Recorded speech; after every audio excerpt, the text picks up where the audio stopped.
আল্লাহর কালাম যদি শুনতে এত সুন্দর হয়, তাহলে আল্লাহর কোরআন দিয়ে জীবনকে সাজালে জীবন কত সুন্দর হবে ইনশাআল্লাহ। আল্লাহ আমাদেরকে সারা জীবন কোরআনের সাথে থাকার তৌফিক দান করুন। কোরআন আমাদের ইমাম, কোরআন আমাদের নেতা। কোরআনকে সামনে রেখে কোরআন যেদিকে যেতে বলে আমরা সেদিকে যাব ইনশাআল্লাহ। নবী করিম সাল্লাল্লাহু আলাইহি সাল্লাম বলেছেন, ইন্নাল্লাহা ইয়ারফাউ বিহাযাল কিতাবি আকওয়ামা ওয়া ইয়াদাউ বিহি আখারিন। এই কোরআন দিয়ে আল্লাহ বহু জাতিকে উন্নতির চরম শিখরে পৌঁছে দিবেন।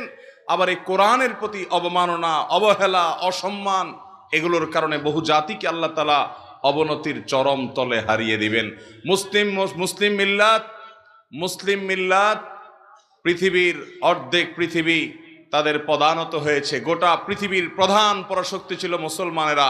তাদের মূল গুণ এবং বৈশিষ্ট্য ছিল তারা কোরআনে কারীমকে মাথায় তুলতে পেরেছেন, হৃদয়ে গেঁথে নিতে পেরেছেন।